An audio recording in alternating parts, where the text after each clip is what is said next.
everyone. Hello. Welcome to my couch. Today we are going to do a critical analysis of the movie Final Destination. Welcome to my channel, where I guess I do critiques of things. I don't know. This is my first one. I just thought it would be fun to critically analyze them, because I'm so fascinated by movies and how they influence. I really like the idea of using them as a tool to understand the implications, like, on real life.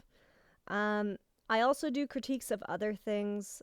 I will leave a link to that below if you're interested. Like, I can critique your website or your project or your marketing campaign, whatever. So I'll leave that down below if you want to check that out. So I think I'm going to go at this by character, and I'll try to keep it as chronological as possible. So first we have our quote-unquote hero, Alex. So I figured it's got to be on the bag, or at least with the bag. Okay, so Alex is having this awakening to synchronicities and figuring out this pattern that's going on. God damn it. Tired of plane crash. He's put on this pedestal when he has this premonition that this plane is going to go down. Alex? And then he saves all these people, I saved 6 lives on that plane. technically, but he's also being questioned by the FBI. He's the hero of the story, but he's also running multiple patriarchal and toxic masculinity patterns. I have a narcissistic deity complex. Thing is, he is compared in contrast to the Jock, who's actually like aggressive and mean, which I'll get to later. He's compared to the Jock, which like keeps him on this pedestal, and multiple other things happen to keep him on this pedestal. The first moment that I noticed is the scene at the funeral where he's having a conversation with his friend Todd, and he is telling him like that he misses him. Listen, I don't want you to take this the wrong way, man. I miss you. I don't want to weird you out, which is like the most homophobic thing I've ever heard, because there's this idea that if you are a man and you have feelings of love towards your man friend, like your other friend that is a man, that it automatically means you're gay, and that is like weird, right? Like that is the message that very short scene is sending. But one of the things that I love about that scene is that, ironically, if you were to take this scene out of context and like remix it so that it was actually a gay love story, it would actually work. But my father, he doesn't understand. Because they're gonna take a road trip. You and me? We'll road trip to the city, So I just think it's like hilarious how like Alex is a homophobe. Miss you too. However, secretly, clearly, he wants to run away in a gay love story with his best friend, which I'm in full support of, by the way. Yeah. Next up, we have Claire. Oh, I love Claire. Love Claire so much. I like being able to see the future.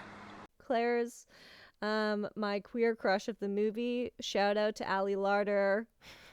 Thank you for your performance. However, the character of Claire makes my heart tender, because Claire, she continuously gives up her autonomy to the hero, Alex. The first way she does it is when she's like, Because of you, I'm still alive.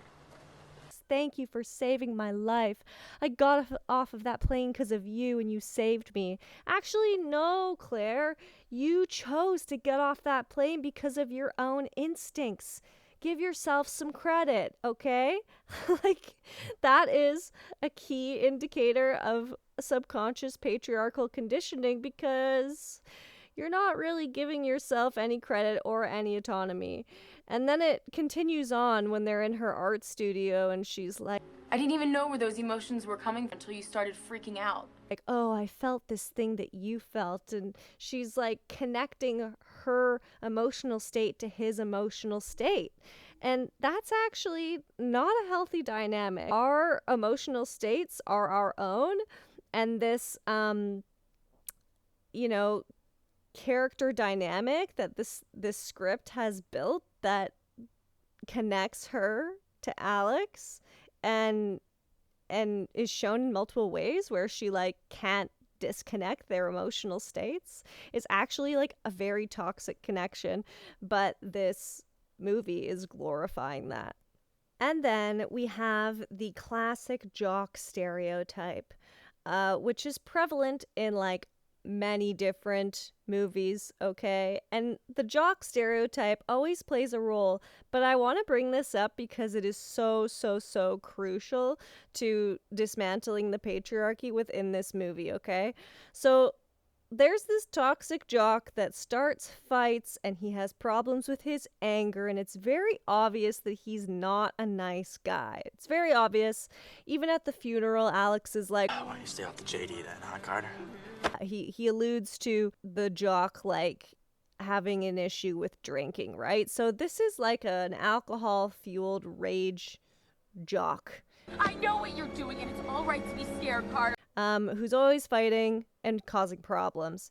And so what's really interesting about the dynamic between him and Alex is that Alex is actually still perpetuating patriarchal conditioning and toxic masculinity, but it doesn't look like he is when you put him next to the jock. When you put him next to the jock, it makes him look again like the hero, which is, you know, effective script writing, but is it morally ethical? I don't think so, okay? So, like, this is honestly a huge problem because it actually normalizes us thinking nothing of these small behaviors that lead up to big problems. You know, subconsciously, it makes us be like, oh, well, you know, he said that like homophobic thing, but like he's still the hero, so like we still love him. I'm not convinced. But I think one of the most important parts of this film that a lot of people would not pick up on is the scene where the blonde girlfriend of the jock dies. And if you go and watch this scene, you'll see what I'm talking about. And it is such a subconscious messaging that is like so problematic. So basically, there's, you know, the jock is like being angry and like being aggressive, and the blondie girlfriend has had enough, and she's like, Enough! Both of you! that's it. I'm done with you. I'm done with this. I'm moving on with my life. I'm moving on, Carter. And she's speaking her truth, and she's saying what she feels, and she's standing up for herself, and she's taking herself away from this toxic situation. And just as she's doing all that, bam, she gets hit by a bus. And what does that tell us? What does that tell 10-year-old me who's watching this movie into the year 2000?